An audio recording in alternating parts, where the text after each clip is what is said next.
Existem dois tipos de pessoa no mundo. O tipo que quando é traído grita, chora, quebra objeto, manda mensagem às 3 da manhã. E o tipo que fecha a porta do banheiro, senta no chão frio, e passa a hora seguinte construindo um plano. Eu sou o segundo tipo. E ela não sabia disso até ser tarde demais. Ela achou que seria apenas uma traição. Até sentir minha vingança nuclear. O envelope estava em cima da mesa quando cheguei em casa naquela noite. Não havia sido colocado com descuido. Havia sido posicionado, aquele tipo de gesto deliberado de quem coloca um objeto exatamente onde quer que ele seja encontrado. Meu nome na frente, escrito à mão com a letra dela. Abri. Dentro havia um único cartão, daqueles de hotel, com o logo de um lugar a 40 minutos daqui que eu reconheci imediatamente porque a gente havia passado um fim de semana lá 2 anos antes. No verso do cartão, escrito também à mão. Quando você ler isso, eu já terei chegado. Não me ligue. Fiquei olhando para o cartão por um momento. Depois fui até a janela. Olhei para a rua lá embaixo. Respirei. E comecei a pensar. Deixa eu te contar uma coisa sobre mim que é relevante para essa história. Eu trabalho com análise de dados há 12 anos. O que isso significa, na prática, é que quando me deparo com uma informação incompleta, meu primeiro impulso não é reagir. É coletar mais dados antes de qualquer movimento. Aquele cartão era uma informação incompleta. Havia um nome de hotel. Havia uma instrução de não ligar. Havia uma implicação clara, mas sem confirmação explícita. Antes de fazer qualquer coisa, eu precisava do quadro completo. Fui até o escritório de casa. Abri o notebook. E comecei a trabalhar. 2 horas depois, eu tinha o seguinte. O hotel havia sido reservado pelo cartão de crédito compartilhado do casal, o que significava que estava no meu extrato também. A reserva era de 2 dias. Havia sido feita há 3 semanas. 3 semanas. Enquanto a gente havia jantado juntos, havia assistido série no sofá, havia discutido sobre qual cor pintar o corredor, ela havia carregado a informação de uma reserva de hotel para 2 dias com alguém que eu não conhecia. Fui até a nossa conta de streaming. Verifiquei os dispositivos conectados. O dela estava ativo num hotel a 40 minutos daqui. Assistindo a uma série que a gente havia começado juntos e que ela havia prometido não continuar sem mim. Fechei o notebook. Fui até a cozinha. Fiz café que eu não ia tomar porque era 11 da noite, mas que eu precisava fazer para ter algo concreto para fazer com as mãos enquanto o cérebro trabalhava. Fiquei de pé na cozinha com o copo quente na mão, olhando pro nada, e me perguntei quanto tempo aquilo havia existido antes daquela noite. Depois me perguntei algo mais importante. O que eu queria que acontecesse agora? Não o que eu sentia. O que eu queria. A diferença entre essas duas perguntas foi o que determinou tudo o que veio depois. Ela voltou no dia seguinte à tarde. Entrou em casa com aquela expressão que eu já havia aprendido a classificar como modo confissão preparada. Olhos diretos mas ligeiramente tensos, postura reta demais para ser natural. Aquele silêncio antes de começar a falar que dura exatamente 1 segundo a mais do que o normal. Precisamos conversar, ela disse. Eu sei, respondi, do sofá onde eu estava. Ela pousou a mala. Veio até a sala.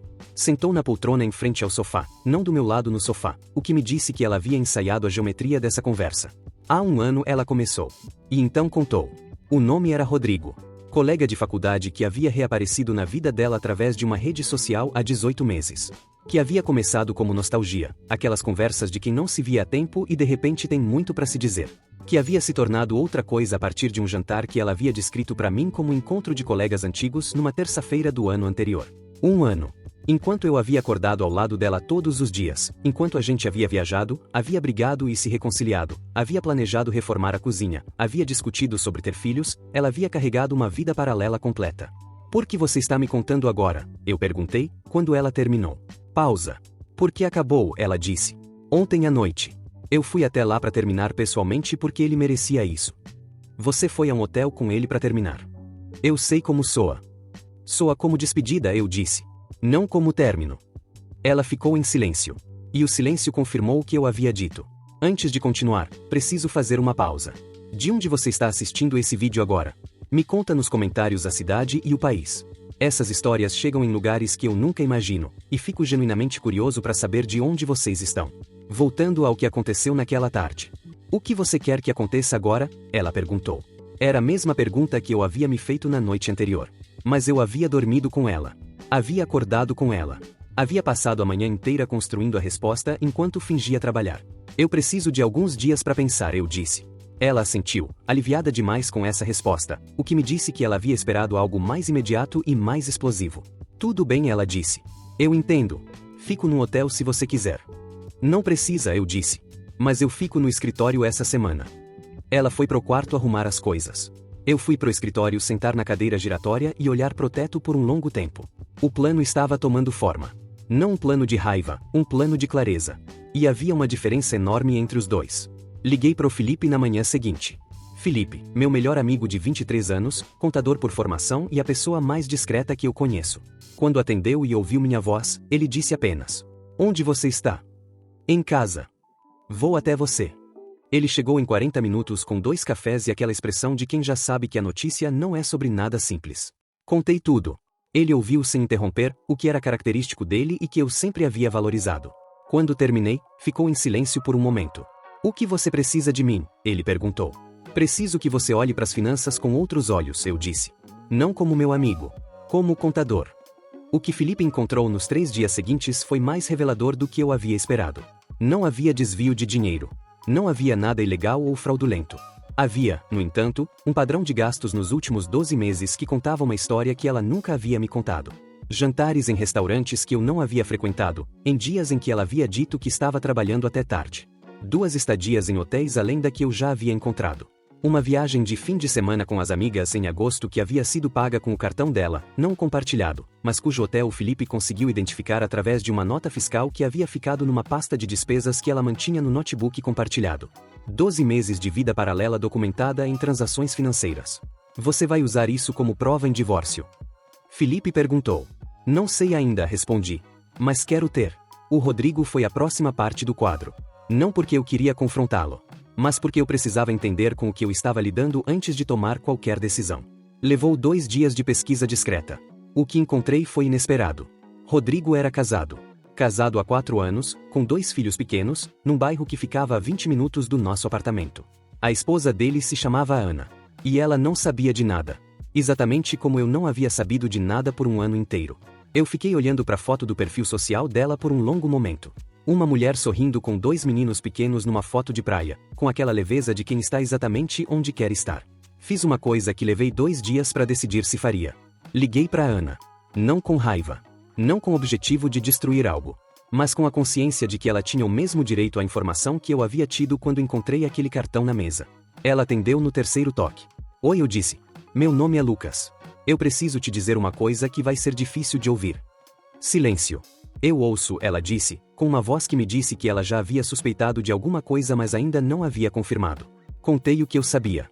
Sem exagero, sem dramatização, sem crueldade desnecessária.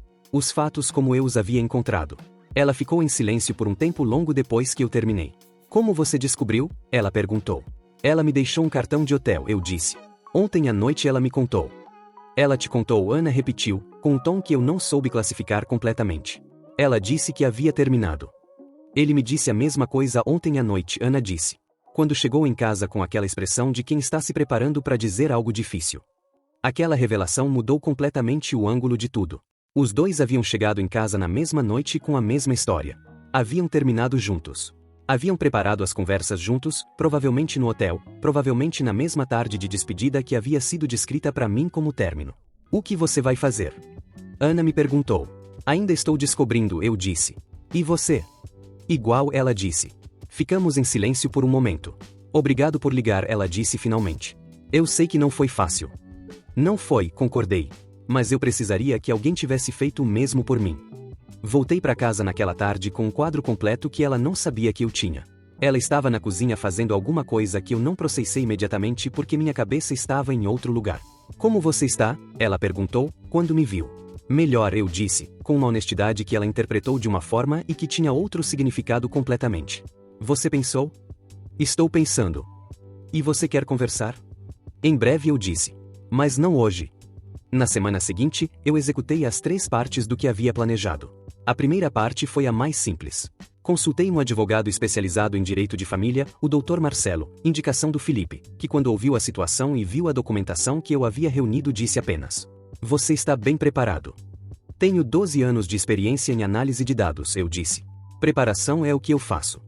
Ele me orientou sobre o processo, sobre o que documentar, sobre como garantir que os meus interesses fossem protegidos de forma completa antes de qualquer conversa sobre divórcio.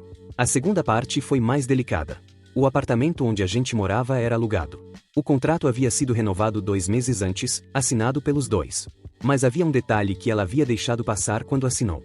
Havia uma cláusula de rescisão que permitia a saída antecipada de um dos locatários mediante notificação por escrito com 30 dias de antecedência, sem penalidade financeira. Eu havia lido aquele contrato com mais cuidado do que ela. O Dr. Marcelo confirmou a interpretação. A terceira parte foi a que levou mais tempo para construir, mas que foi a mais importante.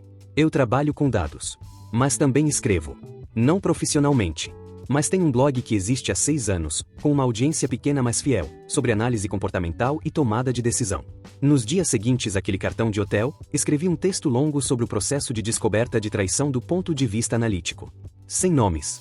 Sem detalhes específicos que pudessem identificar alguém. Apenas a arquitetura emocional e racional de como uma pessoa que trabalha com dados processa uma situação de ruptura de confiança. Programei a publicação para uma data específica, que ainda não havia chegado. Você está pronto para conversar? Ela perguntou, numa noite de quarta-feira, 10 dias depois da conversa inicial. Eu havia esperado exatamente esse momento. Estou, eu disse. Sentamos na sala, a mesma configuração de antes, mas com uma energia diferente. A dela era de quem espera uma negociação.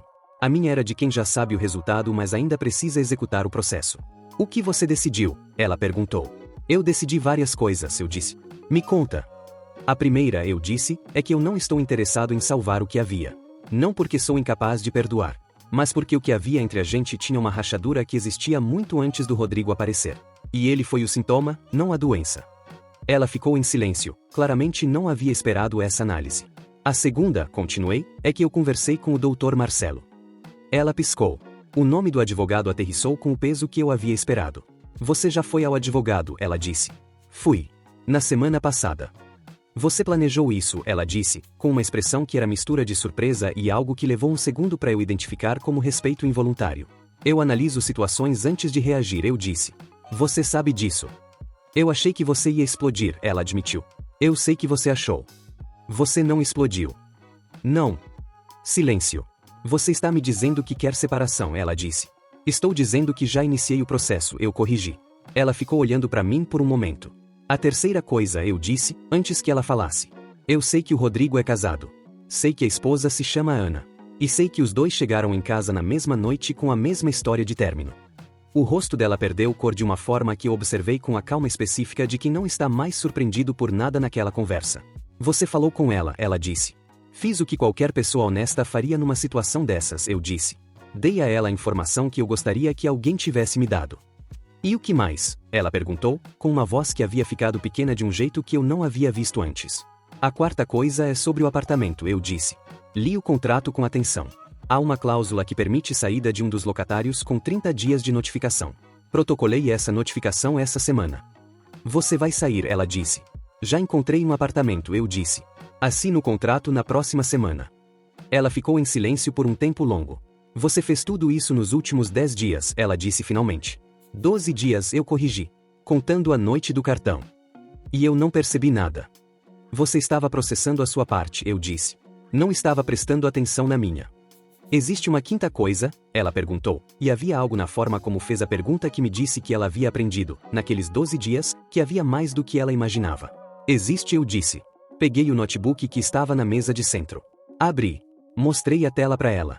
O rascunho do texto que eu havia escrito estava aberto. Ela leu o título. Leu o início. Levantou o olhar para mim. Você vai publicar isso, ela disse. Programei para publicar em 3 dias, eu disse. Sem nomes. Sem detalhes identificáveis. Apenas a experiência do ponto de vista de quem analisa situações. Por quê? Ela perguntou. Porque é o que eu faço, eu disse. Eu processo experiências e as transcrevo de forma que possam ajudar outras pessoas a pensar. Foi o que fiz por 6 anos. Não vejo razão para parar agora. Você pode não publicar, ela disse. Posso, eu concordei. Mas não vou. Por que não? Porque escrever aquilo me ajudou a processar, eu disse. E porque o texto não é sobre você. É sobre o processo de tomada de decisão de uma pessoa que trabalha com dados diante de uma ruptura de confiança. Qualquer semelhança com pessoas reais é porque experiências humanas têm arquiteturas similares. Ela ficou me olhando por um longo momento. Você é diferente do que eu achava que era, ela disse finalmente. Você me viu de uma forma que era conveniente para você, eu disse. A versão que não explode. Que processa em silêncio. Que aceita. Você não aceita. Nunca aceitei, eu disse. Aprendi a distinguir entre o que eu sentia e o que eu queria. Essa distinção é o que torna qualquer planejamento possível. O texto foi publicado 3 dias depois. Não com o objetivo de expor ela. Com o objetivo genuíno de documentar algo que havia sido, independente de tudo, uma experiência que havia me ensinado coisas sobre mim mesmo que eu não havia aprendido de outra forma. A repercussão foi maior do que eu havia esperado. Não porque havia escândalo, mas porque havia honestidade num nível que as pessoas raramente encontram quando buscam sobre traição online. Num dos comentários, alguém escreveu: pela primeira vez li algo sobre traição que não era sobre destruição ou perdão. Era sobre entender e agir com clareza. Eu salvei aquele comentário. 6 semanas depois daquela noite do cartão, eu estava no apartamento novo. Menor que o anterior. Numa vizinhança diferente. Com uma janela que dava para uma praça onde crianças jogavam bola em determinados horários. O Felipe havia me ajudado com a mudança num sábado de manhã, com aquela eficiência prática de quem faz as coisas sem transformar em evento emocional, que era exatamente o que eu precisava. Quando terminamos, a gente foi tomar cerveja num bar próximo. Como você está de verdade? Ele perguntou. Leve, eu disse. Leve como? Como alguém que parou de carregar o peso de uma situação que estava errada há muito mais tempo do que o Rodrigo, eu disse. E que só percebeu isso quando foi obrigado a parar de fingir que não havia percebido. Ana me mandou uma mensagem 2 semanas depois que eu me mudei. Curta, sem drama, ele saiu de casa. Estamos em processo de separação. Obrigada por ter ligado naquele dia. Respondi com igual brevidade. Cui disse. Você e seus filhos merecem clareza. Ela respondeu com um único emoji de coração. Às vezes a conexão mais honesta que você tem com alguém é a que surge de uma ligação difícil que nenhum dos dois havia planejado fazer. Ela me ligou uma vez, 2 meses depois de tudo. Atendi. Você está bem? Ela perguntou. Estou, eu disse. O texto que você publicou, ela disse. Eu li várias vezes. E me fez entender coisas sobre o que aconteceu que eu não havia entendido quando aconteceu, ela disse. Bom, eu disse. Silêncio. Você não vai perguntar como eu estou? Ela perguntou. Pensei por um segundo. Como você está? Eu perguntei. Aprendendo, ela disse. De forma dolorosa. Mas aprendendo. É a forma mais eficiente, eu disse. Ela riu, pequeno e involuntário. Você sempre foi assim? Ela perguntou. Sempre, eu disse. Você só não havia prestado atenção suficiente. Ela achou que seria apenas uma traição. A versão que ela havia construído na cabeça era simples. Ela confessaria, eu explodiria ou imploraria, ela passaria por um período difícil, a vida continuaria de alguma forma previsível. O que ela não havia calculado era o homem que ela havia escolhido trair. Não porque eu sou especial, mas porque eu havia passado 12 anos aprendendo que informação é poder, que clareza precede ação, e que a diferença entre reagir e responder é a diferença entre perder o controle da situação e mantê-lo. A vingança nuclear não foi nenhum dos passos que eu tomei individualmente. Foi a combinação de todos eles, executados com calma, dentro de um prazo que ela não sabia que estava correndo. Enquanto ela processava a confissão que havia feito, eu havia contratado um advogado, documentado as finanças, comunicado a Ana, encontrado um apartamento, escrito um texto e programado sua publicação. 12 dias. Tudo dentro de 12 dias. Sem explodir. Sem implorar. Sem dar a ela o papel de centro da narrativa que ela havia assumido quando colocou aquele cartão na mesa. A lição que ficou comigo não é sobre traição. É sobre o que acontece quando as pessoas assumem que você vai se comportar de uma forma que é conveniente para elas. Ela havia me visto de uma forma que lhe convinha. O homem que processa em silêncio. Que não explode. Que aguenta. E havia confundido essa característica com passividade. A diferença entre paciência e passividade é que a paciência tem um objetivo. A minha tinha. E quando o objetivo foi alcançado, o que ficou foi algo que nenhuma explosão teria produzido: clareza completa, decisões sólidas, e a sensação específica de quem saiu de uma situação difícil sem se tornar irreconhecível no processo. Ela achou que seria apenas uma traição. Encontrou algo que ela não havia nomeado na lista de possibilidades. Alguém que sabia exatamente o que estava fazendo. E que havia aprendido, em 12 anos de trabalho com dados, que as melhores decisões não são as mais rápidas. São as mais bem fundamentadas. Obrigado por ficar até aqui. Me conta nos comentários, o que você teria feito diferente nessa situação? Eu leio tudo. Se essa história fez você pensar em algo, deixa o like. É o que mantém esse canal vivo. E se ainda não está inscrito, o botão está aí. Tem muito mais por vir. Até a próxima.